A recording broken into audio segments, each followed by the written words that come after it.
Welcome to the Dental Implant Practices podcast, where each episode will explore how to integrate dental implants into your practice and into bone, with your host, Dr. Philip Gordon.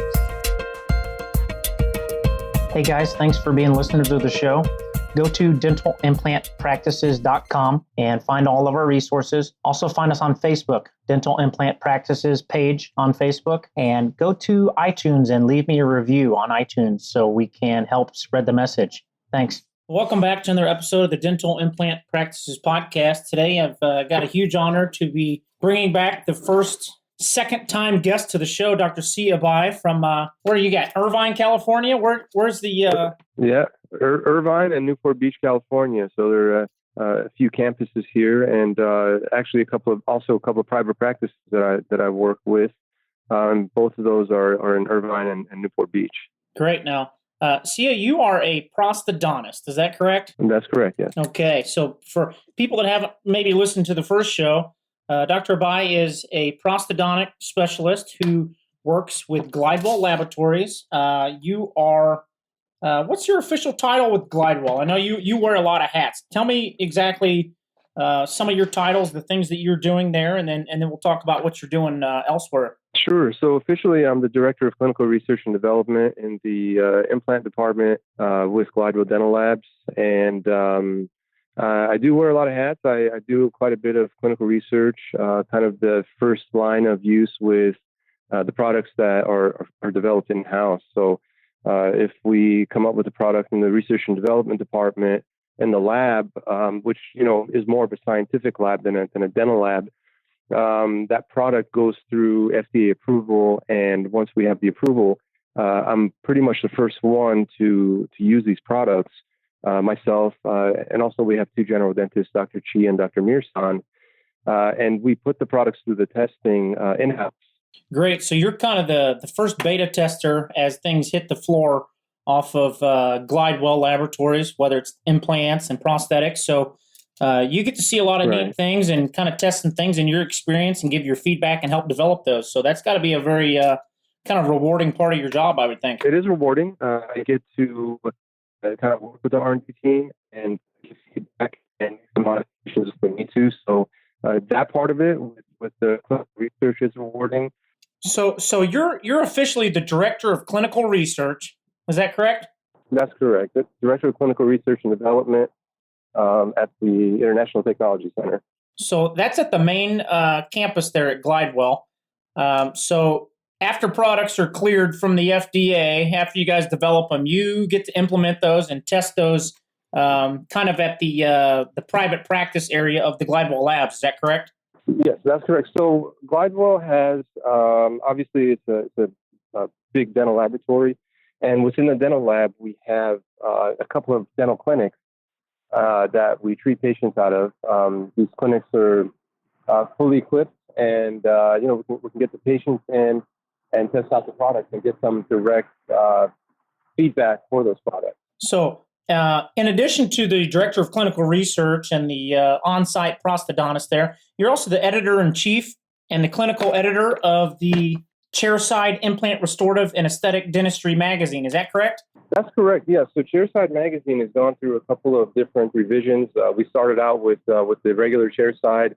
That was more of a restorative magazine, and then Inclusive magazine came along, and I was a clinical editor of that magazine for a couple of years, and then most recently we decided to merge the two magazines, and now we have a single magazine that kind of addresses the full range of dentistry. So the idea is to kind of help a lot of the general dentists that want a little more guidance with implant dentistry and kind of help them just with a single magazine instead of having them go through two different ones. Yeah, I think that's great because the last two versions of Chairside, since it's merged, you've got information about custom provisionals, you've got veneer material, Bruxer, you've got implant material. So you've got basically everything a surgical and prosthetic dentist needs to know about, starting cases and finishing cases, material choices. So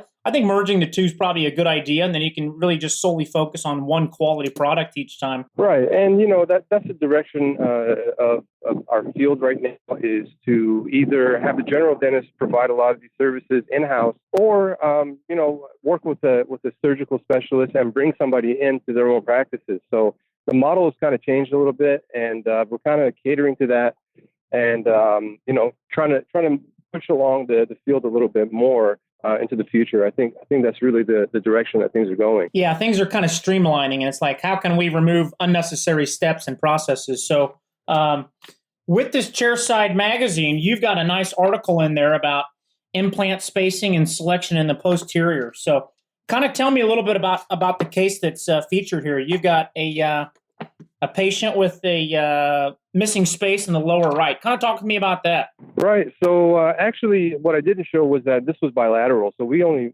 presented one side of it, but the patient was missing teeth bilaterally, and on his lower right, he was missing three teeth.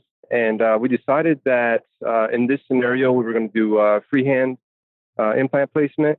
But there's a lot of work that goes into it on the back end of it. So whether you're doing guided or freehand, you're still going through the right treatment planning. So comprehensive evaluation, take impressions. And a lot of times, the way I go through with evaluation is a diagnostic wax up. So in order to get the spacing right, the best thing to do is to get a wax up of that scenario and kind of move forward with the treatment planning that way. You want to figure out where we're putting the teeth first, and then kind of work backwards where we're putting the implants. And like you said, you freehanded this case, but you also had the diagnostic criteria of a CBCT to evaluate bone and all of those criteria. Well, that too. So a combination of the diagnostic wax up, and a lot of the cone beam CT software has the option to treatment plan. So you can actually draw out where the nerve is. You can import implants and place them within that software in the cone beam CT software that comes with the package. So it's you have a lot of different tools for the diagnostic criteria, and also in the case that I presented, I used a gauge. So there are different gauges that you can use to measure the mesial-distal, the width, the distance, and select the right size implant. So what I really wanted to focus on in the article was to lay out the numbers, how much space we want between an implant and a natural tooth versus an implant and another implant, and then add it all up and see if we actually have enough space for the system that we're using. So it has to be system specific, and you have to take that into consideration. Yeah, and I think, so when someone's missing an edentulous quadrant, how are you first setting the criteria? Are we going to replace three teeth with three individual implants, or are we going to do two implants and a 3-unit bridge? What's the advantage or disadvantage of both of those, I guess? Well, if you have three teeth missing and you want to replace all three teeth, and a lot of patients right now, they're more geared towards replacing each individual tooth with individual implants, at least the patients that I'm treating. So that's one criteria is, what does the patient want? Okay, and can I fulfill that for the patient? The other criteria is really biomechanics and whether you can get away with placing two implants and connecting them with a bridge, or you can place three individual implants. So bone quality, bone density, things like that also come into play when we're treatment planning those cases. Also, the other thing with biomechanics is whether we want to splint all three of those implants or not. And there is a little bit of give and take with the biomechanics aspect of it versus the hygienic aspect of it. And you kind of have to gauge the patient and see which direction you really want to go in. If you're more concerned about hygiene, obviously individual implants and individual crowns, not splinted, like I did for the article, are going to be indicated. And if you're more concerned about lower bone quality, I guess the maxillary posterior, for example, would be one of those scenarios. I would rather splint those implants and really focus on getting the patient geared towards how to clean underneath a splinted restoration. Yeah, I know splinted used to be pretty much the standard of care, but I think as we've learned more about bone implant integration and proper prosthetics, I think if we have an ideal circumstance, maybe individuals probably probably more of the way to go these days, wouldn't you say? I would say so. I think, again, going back to the patient's knowledge of implant dentistry, and it's ever increasing, especially with doing searches on the internet. A lot of the patients that I treat, whether it's in private practice or at the practice at Glidewell, they're requesting individual implants and individual crowns. And a lot of times, even if the patient can't afford that third implant for the three teeth, a lot of times I'm okay with giving a discount in order to achieve that for the patient. So that the third implant I'll place at a discount oftentimes, and we can achieve what the patient really needs. So after looking at, the bone and the wax up and figuring out all of our criteria where we want to put teeth, kind of walk me through some of the criteria about, okay, now where are we placing the implants? Obviously, there's certain criteria that biological parameters that we want to look at. You've got an article here, you've got certain numbers kind of highlighted, and obviously that's the space between the implant and adjacent teeth being 1.5 millimeters. You've got space between adjacent implants at 3 millimeters, space between the implant and the buccal wall and the lingual wall being 1 to 2 millimeters each. Kind of walk me through that. Why are those numbers important? I mean, maybe somebody hears that a lot. Maybe someone's read that in a book, but if you're not placing a lot of implants or don't understand the biology, you may not understand why those numbers are important. So kind of walk me through that and tell me, why those numbers are what they are and why they're important to respect. Okay, yeah. So those numbers really come from a lot of the studies that were done by the implant team in New York with the Tarnow and the True team. So they came up with a lot of those numbers based on aesthetics and being able to preserve bone interproximally between either an implant and a tooth or an implant and another implant, and whether we can achieve the height of papilla in order to get the patient back to not just normal function, but normal aesthetic or close to it. So those numbers came out of that group, and they've been put into practice for many years. And what we've found is, so those are minimum numbers. Okay, so when you have a single tooth missing and you're going to replace it with an implant, you want to have the implant away from the tooth by a minimum of 1.5 millimeters. And usually I bump that up to 2 millimeters if we have enough space. And that way we can preserve the papilla and bone between the implant and the natural tooth. If you place the implant too close to the natural tooth, you have a tendency to lose bone. Also, that the same group found that if you're placing two implants next to each other, in order to help provide a nice platform for the bone and then subsequently for the papilla, the implants have to be apart by a minimum of 3 millimeters. Anything closer to that, and there's a chance of bone loss and eventually soft tissue loss and blunting of the papilla. So those are pretty good guidelines to use. I've been using those guidelines in practice for quite a while. And there are scenarios where I would have to go through and place an implant that's a narrower diameter, for example, like a lateral incisor. And most of the time I've been able to get away with being within those parameters. There are certain caveats to that rule. For example, if you look at some of the literature, they've found that with platform switching implants and restorations, you can actually place implants a little bit closer than the 1.5 millimeters that's suggested, although I would not personally want to do that. So even though the literature, there are articles that support it, I would prefer to stick to those original parameters just to be on the safe side. Along the same lines, having the buccal and lingual walls surrounded by at least 1 millimeter bone, it's actually, if you look in the aesthetic zone, a lot of the authors and a lot of the lecturers talk about having 2 millimeters. So in the posterior region, sometimes you can get away with having 1 millimeter because you're not really as concerned with the aesthetics.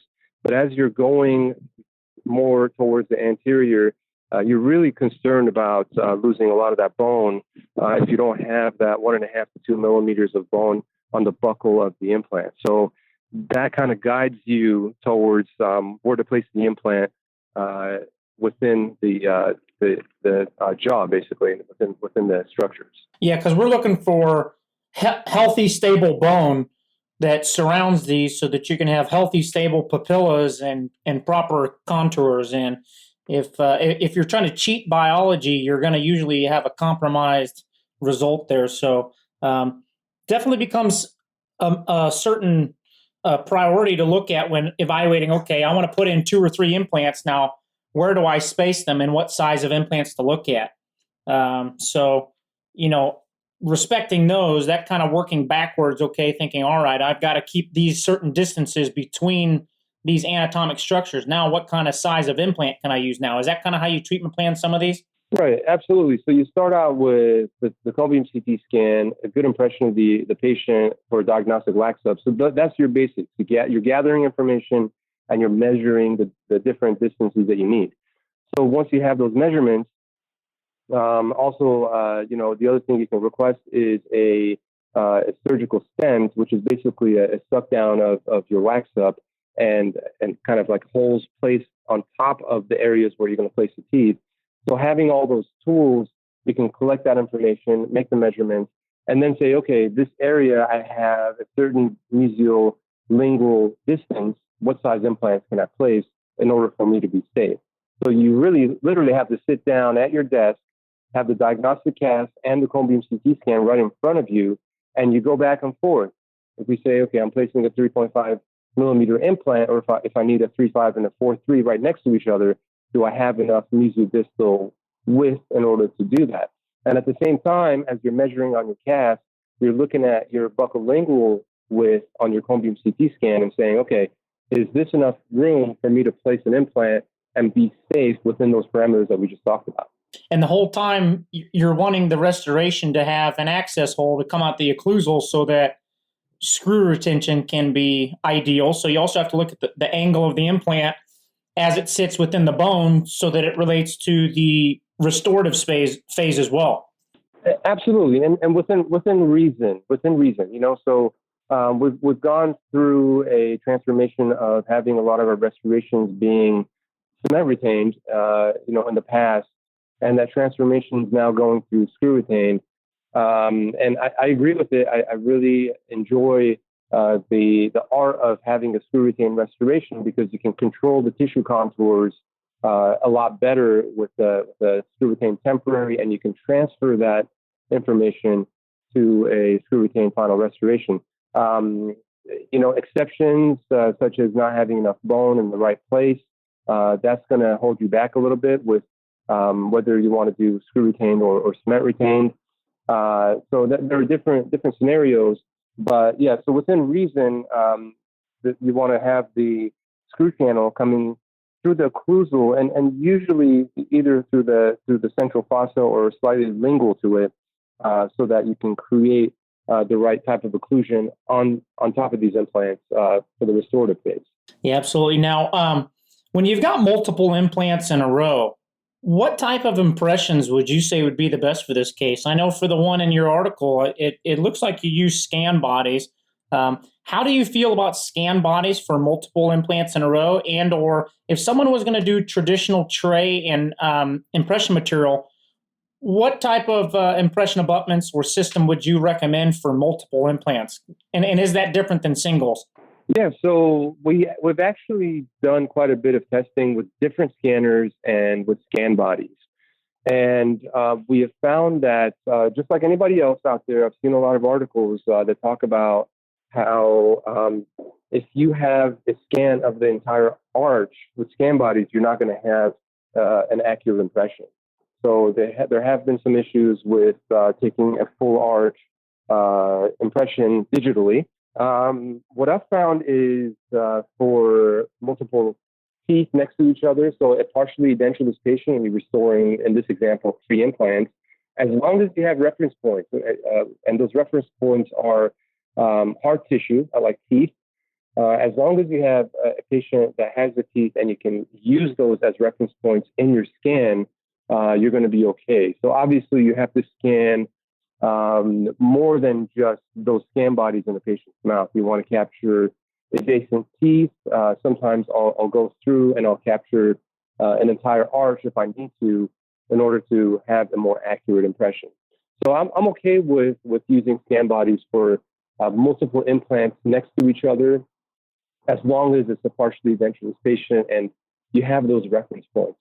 Where we got into trouble with internal testing was for the full arch restorations, you don't have those hard tissues, so you don't have a reference point. And as I'm scanning from one side of the arch all the way to the other side, the tissue is moving around, so it causes the scan to not fully integrate and merge as you're scanning the entire arch, and you get a little bit of inaccuracy based on that. So if someone was going to do traditional impression material for a partially edentulous arch with multiple implants, would you recommend open Tre technique? Absolutely, yeah. So I'm comfortable restoring a single unit with the closed Tre technique. Once you get into multiple restorations next to each other, 2 implants, 3 implants, 4 implants, you have to utilize the open Tre impression copings. And usually what I do is I'll seat them, take a radiograph to make sure that they're all seated properly. And then we connect them with floss. And we try to tie the floss in the mouth. And then we place either like a pattern resin or flowable composite and cure everything. And that way we have an accurate kind of jig that you can pick up with an impression. Yeah, great. Yeah. So that way you're reducing any inaccuracies with micro movements or any potential flaws that might be developed there. Right. It gives you an accurate inter-implant relationship. So that's one thing. But also, once you take the impression, things aren't moving around in the impression material. So you have a jig that's stable within the impression material, and it's not going to move around as the stone cast is being fabricated and so on and so forth. The difference between one implant is if it's slightly off and you torque it down, the PDL and the adjacent teeth might give a little. When you've got multiple implants, it's got to be a passive fit, whether they're splinted or not, because those parts won't give. And so it has to be a very passive fit for those multiple implants, or you're going to have prosthetic problems or screw loosening or, abutment break. So if the impression and the passivity of the fit for the parts is very important with multiples, which may not be as crucial with a single implant, would you say? It is. That especially comes into play when you're splinting these implants. You want to have a passive fit because you don't want inter-implant tension that will subsequently result in crestal bone loss. Especially if you're going to splint the implants, you want to take the open Tre splinted technique impression. When restoring multiple implants, what tips or techniques do you have for placing the restorations? Is there anything that is more complicated about multiple than single? I mean, when it comes day for placement, are we just putting them in there and taking an X-ray and torquing them down? I mean, what's the sequence for the torque? Does it matter how we're doing things if you've got 3 or 4 in a row? I mean, how does that relate to delivery day? Is there anything tricky or special about delivering multiple units in a row? Well, that really depends on your passive insertion. So you have your final cast, the restorations are being built on, and you want to check the passive insertion to make sure that we can place those restorations on the implants and have the contact points not hold anything up. So that's the first thing that I check on the cast is what's my passive insertion. And then once I get the restorations on the teeth, with stone, unfortunately, you do have a little bit of inaccuracy, and you have to be able to adjust the implant restoration mesial-distal contact areas sometimes to get them to seat properly. So I'll seat the restoration, and I'll check the contacts with floss and make sure that I don't have really tight contacts. Obviously, you want to have a nice snap, and you want to have a little bit of passivity, but not a tremendous amount of you don't want the floss to completely slide all the way through without a snap. So those 2 things I'll check, and then once I have everything seated, I'll seat the 3 restorations like I did in this case, and then I'll torque everything down. The order of torquing really doesn't matter once I have these 3 restorations seated for individual crowns. So I'll torque everything down. I usually place Teflon and composite, check the occlusion, make adjustments, and then I'll take radiographs to make sure everything's seated. If you have doubts that things are seated, obviously the radiograph needs to be taken before you place the Teflon and composite. But if you get into the groove of it and you feel comfortable and you've been placing these restorations and you have a good relationship with the lab, usually what I'll do is torque it down, place Teflon composite, and then later, before the patient leaves, we take a final radiograph. Yeah, I think that's a good sequence there. What type of torque wrench are you using for these? I know different people like different ways to verify torque. I mean, what's your go-to prosthetic torque wrench? Well, that really depends on the implant system you're using. So I like to use the torque wrench that comes with the implant system.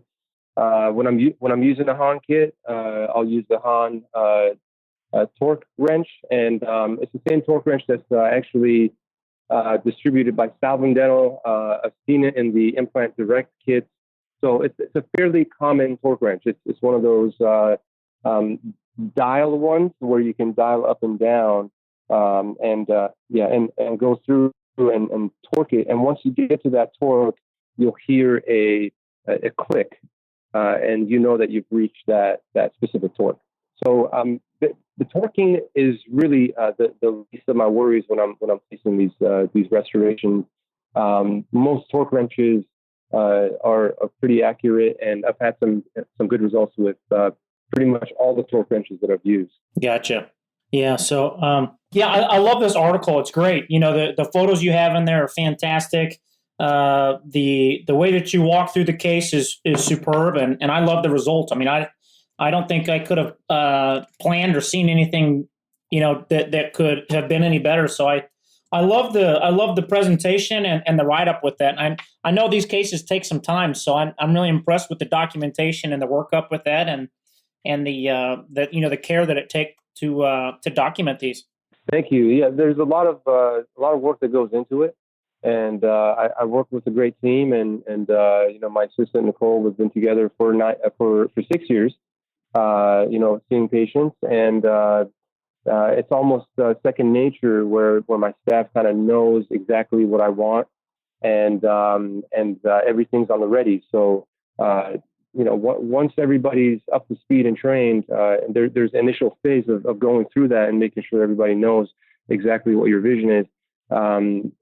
Everything, hopefully, after that's fairly smooth sailing. So I want to give the staff a lot of credit for helping with that, and the photography is unbelievable. We have a great photographer that's with me chairside and helps me with the photos. Well, I want to shift gears here for the second half, just a little bit about fully guided system. I know you were one of the front beta testers for the Hon fully guided system. When did Glidewell officially release the sale of the fully guided system for the Hon implant? Do you know? So the official release was 2017. So that was the official, January of 2017 was the official release date. And we started distributing them around March. So, it took a little bit of time for us to kind of gather the interest and make sure that everything's ready to go. And once we started distributing the surgical kits, the interest really kind of grew from there. Also, what I have linked to the guided surgery kit is the support that's behind it. So it's not just a kit that goes out to the doctors, but they also have a fully equipped digital treatment planning team in-house at Glidewell that they can utilize their services and kind of, whether it's for digital treatment planning or having a final surgical guide, they can kind of use the services of the staff here in order to achieve what they want with their patients. Yeah, I was really excited to see this launch because I think I bought mine in April. I think it was pretty early into the deal, and I picked mine up in April, and I've used it a handful of times. I don't always do guided, but I definitely like to have the option. And I bought a bundle that came with some implants and was really impressed with the kit. I've used Nobel's fully guided kit, and I think BioHorizons as well. And I really like the Hon tapered implant kit. I'm not sure who's involved with putting it together, but I think it really suits the needs very well for the guided system. Yeah, so I can give you a little bit of background information. So we internally started testing different guided systems about 5 years ago. And the goal that we had was to eventually develop our own guided system for the Hon kit. And we did a lot of internal testing. And I worked with Grant Bullis. He's our one of our vice presidents on the implant team. And also with Zach Dalmau and Tim Arthur. And we would invite everybody into the operatory once we had a guided surgery, and they would observe the implant surgery. So I would place the implant, and we would kind of go back and forth and take notes. And they are responsible for developing the system. And I had the pleasure of working with them and kind of helping on the clinical end of things once we fine-tuned it. So that's kind of the background of how we came about with the Hon system. One of the main things that we wanted to work with within the system was to have a keyless system. So a lot of systems out there, for example, the Nobel, you're dealing with the drills, you're dealing with the surgical guide, and then in between all this, you have keys that help with the drills going into the proper diameter into the sleeves of the guide. So what I really wanted to do was have a system that circumvented that, and we didn't have to really deal with the different parts as we were placing the implants. So that was one of the things that I saw as it was going to be an advantage. That way you have your other hand free that you can hold the guide down while you're placing the implant, and your guide isn't moving around. I think that's a critical key, if I may interject, because I use the Nobel quite a bit, but you're right. You almost need 2 or 3 assistants in the room with you for retraction and holding the guide down, and then you've got the keys. And I mean, there's so many moving parts. If you can free up an extra hand, I'd say do it. The key system, I understand why it was made, but it seems easier to me just to make everything the same and make the drills different. So I like how there's individual drills per sizes with different links. So you just change the drill, but because in the key system, you had to change the drill also anyway. So absolutely, yeah. It just never made sense to change the key and the drill. So you guys are just saying, okay, do away with the key, and we're just going to keep changing the drill, but everything else is going to be the same. Right. Yeah, that was one thing that kind of helped free up the hands. And now I can do guided surgery without a second assistant. It's just myself and my assistant. Now, one drawback, I guess, if you want to call it that, is, and this happens with any guided system, is whether the patient can open wide enough. So usually, what I recommend, and we teach the guided course here at Glidewell, I recommend to the students is to try in the drills that initial appointment. Have the patient open up as wide as they can and see if you can get a guided drill to the back of the mouth if you're placing an implant for like a molar. And that way you can kind of gauge whether guided surgery is something that you could perform on that patient. If they don't have enough opening, you're not going to be able to place implants using any guided system. Yeah, absolutely. If you've never done much guided, you don't really understand how long these components are. And by the time you get the guide in there and the drills, you've got to have some pretty good access. So in the front, it's not usually an issue, but anything behind the first premolar, if you've got a patient with a small mouth or a limited opening, it's pretty challenging. So you've got to watch your angles and the lengths of burrs and all those things. But when applicable, I do like guided. I'm not using it all the time, but I definitely think it has its place in implant dentistry. So I'm going to walk you through the kit here a moment. So obviously there's the, you put the guide on, and then there's a tissue punch, which is just a rotary tissue punch. And then there's kind of some drills to kind of just break through the alveolar crest, right? Just to kind of break through the cortical bone there. Right. So you have the tissue punch. Obviously, you remove the soft tissue, and yeah, it is something that only cuts the soft tissue. But if you press really hard enough, you're going to get some bone that's going to get cut too. So you have to kind of get a feel for these instruments. So after the tissue punch, you have these pilot drills, and the purpose of those drills are really to align the next drill. So if you look at the kit, there are different lengths of these drills. And the idea is a lot of times with a lot of different kits that I've used, we get burr deflection. So especially if you're placing implants in dense bone, you'll place the drill into the guide. And if you're placing a long drill and you don't have that pilot hole, you have the potential of going off in a little bit of a different angulation, and that could lead to the implant being in a different location. So it could lead to a slight inaccuracy in your implant position. And the reason that happens is because you have the internal diameter of the sleeve on the surgical guide, and then you have a drill that fits inside of there. Well, there has to be a little bit of give between the drill and the sleeve. And if you have really dense bone and there's deflection, obviously you're not going directly down the center of that sleeve. You could go off a little bit. So these pilot drills and alignment drills kind of help with each subsequent drill that's a little bit longer in the kit, so that you're going in that direction, in that apical direction that you want to go to when you're placing your osteotomy drills.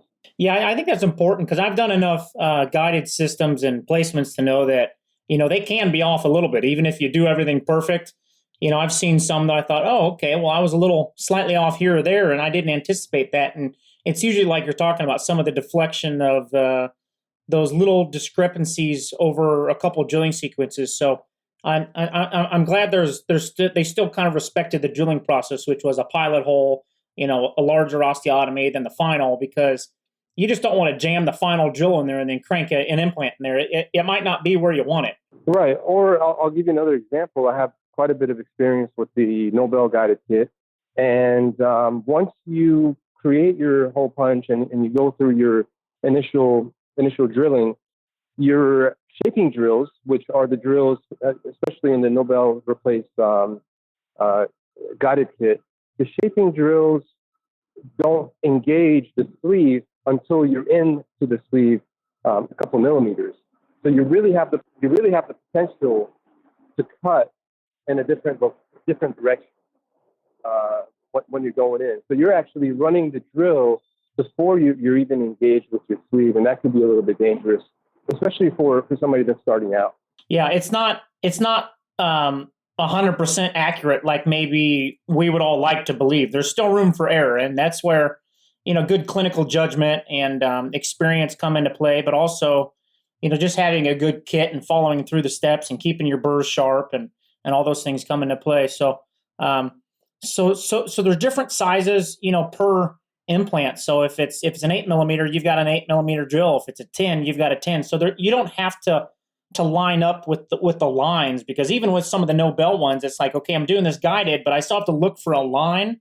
I mean, I'm like, are you kidding me? So that's what I like about the Hon one. It's got a 10 millimeter drill. If I'm going to 10, I just, I put it down to where it stops. And so it creates those stops for you that I think if you're buying a guided kit, that's what you want. You want it to increase efficiency. You want that predictability. And so I'm glad they did it that way. It makes for more burrs maybe that you have or osteotomy drills, but I think it makes more predictable drilling for the user. And I appreciate that they guided it that way. So you're not looking for those little tiny black lines on a moving drill in the mouth. Right. Yeah. I think it was the thought behind it was also to have it geared towards somebody that's just starting out.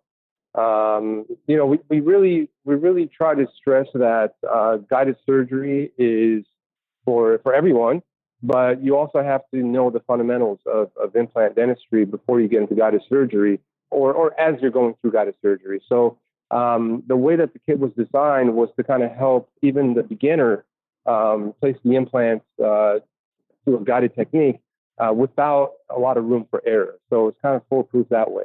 Yeah, I think that's good. And then you've also got soft and dense bone as I think is good because if you're in the maxillary, I'm a firm believer in undersizing and compressing your implant in. Because I think initial stability and torque is everything with implants. So I like that there's an option for that. And then the whole system just seems to be thought out well through and well delivered. I've been more than impressed. And It is. And again, all the credit goes to the amazing team that we have. We really have a lot of knowledgeable people in the implant field. So it's been great to not just work with them, but learn from them as well. How do you like to incorporate guided surgery into your practices, whether it be at Glidewell or some of the private practice you do? How do you like to utilize this technology? I know you've placed a lot of implants and have a lot of experience. So how are you using guided surgery personally in your experience? Well, not every case requires guided surgery, and therefore, obviously, I don't perform guided surgery for all my patients. A lot of times, I consider healing time and healing period when I'm doing guided surgery and patient comfort. So that has been a really, really big factor, and it's been a practice grower for me, where the patient comes in and within half an hour, we have an implant in place and they don't have a flap that's going to be healing for about 2 weeks. That's been huge. But again, so you have to give and take a little bit. If you have a patient that doesn't have enough keratinized tissue, and you go in and you place the implant with a guided surgery technique without reflecting a flap, you're going to run into some issues there. So there are some give and takes, and that is always something that I take into consideration at the diagnostic stage to make sure we have enough bone. We're not doing a bone grafting technique at the time of implant placement, and also we have enough keratinized tissue, and whether the patient is going to be comfortable during the procedure or not. Now, from a clinician's perspective, having the patient comfortable with the procedure and the procedure goes wrong, that's a whole different scenario. So just because I want the patient to be comfortable doesn't mean that I'm going to do guided surgery. There are scenarios where I do guided surgery, but I also reflect the flap, and that's when I want to move some of my keratinized tissue to the buccal, or I want to place a bone graft at the time of implant surgery. So again, these things you kind of have to take into consideration at the treatment planning phase and kind of move forward from there. Yeah, I like it in cases, like you said, when there's a healed bone ridge and there's lots of keratinized tissue. I think it's great. If I'm doing a single implant guided, sometimes you can still reflect a flap and move it on top of the guide and still do guided even though you've reflected a flap. So that's still an option in some cases. I really like it if I'm doing multiple implants where angulation is very important, and I want to make sure that I'm at least getting those angles very, very close to each other so that the next stage of prosthetics, things are perfectly lined up. And I think so. If somebody's got a complete denture and they have a fully healed ridge and they have lots of keratinized tissue, and you're making 4 or 6 implants for some sort of overdenture or fixed, you want those angles to be really nice and perfect. And if all things are lining up perfect, that might be a good indicator for a fully guided system for some of those. Yeah, a lot of different indications. Lateral incisor with convergent apical roots. That's something where I would be very concerned doing freehand because I don't want to hit any of those adjacent teeth and adjacent roots. So, you can think of all these different scenarios. Full arch cases where the patient is going to be, if you do traditional surgery, they're going to be opened up and it's going to be a very traumatic surgery versus doing those same cases with a guided surgery and finishing the procedure within an hour. And the patient's healing time is just a few days. But again, all these things are kind of built into that treatment planning stage of the procedure. And when I get a patient in, I collect all the information first before taking that next step and offering the guided surgery versus freehand. You definitely want to use it as an aid and not as a crutch. It needs to be another tool to have, but you shouldn't solely depend upon it. And I think that's how guided surgery should be incorporated. When I say guided surgery, I mean maybe fully guided. I like to use a lot of pilot guides, but I guess in these instances, I was talking about the fully guided, where we're doing all the drilling and the delivery of the implant through the guide itself. Definitely not a cure-all for implant placement, but definitely a nice resource to use. And I'm glad to see someone come out with one that's affordable, that fits a good implant system. Well, they're basically giving them away. So I think the deal is if you buy 20 implants, you get the guided kit for free, which is really a giveaway because the implants are at a good price. And I think that the objective was really to offer these procedures for more dentists than just your boutique type of dentistry or really high-end implant practice.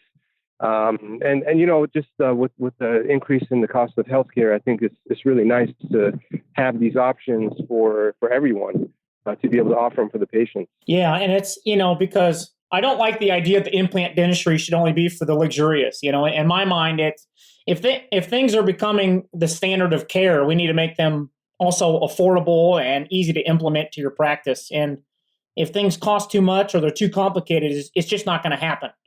So I really got to tip my hat to Glidewell for that. Say, look, we're going to make this so that everybody can do it and that everybody can afford it. And there's no reason to say I'm not going to get on board with something like this. Right, and on that end, Jim Glidewell himself deserves a lot of credit because that was his vision going into implant dentistry and opening the implant department, was really opening it up for everyone out there, not just the luxurious type of dental practice. Sia, I really appreciate your time today. Let's wrap up with just a little bit about what you're doing these days. I really love all the stuff that you dabble with. You stay up to date with all these things. You give lectures, you practice, you research. What are you doing in your private practice or with your lecturing that gets you excited these days? What are you up to with your seminars? Well, one thing that kind of gets me excited with dentistry is the education part of it. So what we're doing next week, next Thursday at the American Academy of Implant Dentistry is I'm very fortunate to be in the same room as Dr. Jack Hahn, and we're going to be giving a 4-hour hands-on course on full arch restorations, and we're going to take everyone through the surgery and also the prosthetic component of it. It's going to be treatment planning. It's going to be a lecture on case examples, and then everybody's going to get a chance to work with the surgical and the prosthetic kits that we have for the attendees. So that's one thing that really gets me excited, is on the education part of it. I have a lecture coming up at UCLA on the 16th to all the residents on implant dentistry, and that's going to be on guided surgery. I'm going to take everyone through the advantages, disadvantages, and show some case examples there. And then on the private practice end of it, I've been fortunate to work with two amazing general dentists here in Irvine and Newport Beach. And we have the opportunity to really provide for a lot of these patients that unfortunately have lost their teeth due to either trauma. So we do a lot of reconstructive work, or they've lost their teeth because of periodontal issues. And we kind of get these patients up to speed periodontally first, and just provide traditional dentistry for them. So I think at the end of the day, for me, it's both patient treatment. It gets me really excited, and also the education part of it. And through the education, I get to meet a lot of great dentists across the country. So I've been very, very fortunate with that. Yeah, I know the AAID meeting next week is going to be just an amazing event. I don't know that I'm going to make it this year due to the fact that I'm enrolled in the AAID Maxi course in Las Vegas with Dr. Minichetti. So I'm heading out to Las Vegas once a month for extensive weekend advanced training for the implants. So I think the AAID annual course this weekend's off my list, but I'm definitely going to make it next year for sure, because that's an amazing event. And I must say that's quite an honor that you get to present that. You've got to be real happy about that. I mean, that's an amazing deal. I would only dream about something like that. So congratulations to you. Thank you. It really is. It's very humbling. It's something where, I've been doing this for 10 plus years, and you're in the same room with somebody that was there at the beginning. So it's always a learning experience for myself to be involved with something that Dr. Hon's involved with. And also just taking in the American Academy of Implant Dentistry. It is an unbelievable organization. It's one of the best out there, and they provide support from every aspect, from the training, from practice promotion, from mentorship. I mean, you name it, they have it. And again, another organization where you can be a part of and make lifelong friends, which is what's happened with me. So just humbled by it, very fortunate to be a part of it, and I'm excited to keep going forward with implant dentistry. I think we have a really bright future. Yeah, absolutely. So what are the main courses you're teaching at Glidewell? If someone wants to come hear from you at Glidewell and they think, I got to get some implant training from this guy because he seems to have it all down, and I would recommend people do that. What's a good course for people to come hear from you? I know you've got a couple different ones. What are some ones that people should look for? So at Glidewell, there's a facility in the Irvine campus. It's called the Glidewell International Technology Center. We have a learning center where there's also a dental clinic where we can see a live patient demonstration. Personally, what I'm teaching is guided surgery and digital dentistry. We also have a staff of different amazing practitioners. Dr. Parish Patel, Dr. Tim Kaczynski, which I'm sure you're familiar with. And also we have different groups that come in for practice management and sleep apnea. So there's a full range of different courses that we provide, and that range is also expanding. So what we have in the plans is courses for full arch restorations, full arch implants and restorations. So things are kind of in development on that sense. But through the website, you can kind of see the whole selection of different courses and what kind of fits your needs at that time. And a lot of dentists have traveled across the country for these courses and have really benefited from them. Yeah, I know the facility there is first class, and I know everyone teaching there is just, a phenomenal resource of information and just great people. So I would definitely encourage people to look into that. So, well, I think we've kind of wrapped up all the information I have. Is there anything else you want to add in today? I know I've kept you as long as I told you I would keep you on a Friday today. So anything else you want to add to the listeners? The only other thing I want to add is that, I've tried to create a community for all of us. So, for example, for you and myself, we keep in touch via email or text messages. And I like to encourage that because the more we can kind of share experiences with each other, the more we're going to grow the field itself. And a lot of my former students and attendees end up emailing me radiographs of before and afters or pictures of before and afters. And we kind of, chit-chat and talk about the case and what went right and what went wrong and kind of learn from each other. So I want to be a part of that community and kind of promote that sense of camaraderie within our field. And that's only going to help us grow even more and more. So I'm looking forward to working with you in the future. And if anybody's interested, they can contact me and we can kind of have that relationship. Yeah, I think bringing it together for the community is a great way to do it. Like you said, the AAID is a great group. Just get involved with the group, get with some people and contribute because, giving to others is only going to raise your own game. So it's not a scarcity mentality. Like you're saying, I mean, you're more than willing to share everything that you know and do to the implant community. And I thank you for that. And I hope others will follow your lead and kind of join with you. So it's been great to keep in touch with you and share things over time and look forward to doing that in the future. Absolutely. Thank you. And thank you for having me back on the podcast.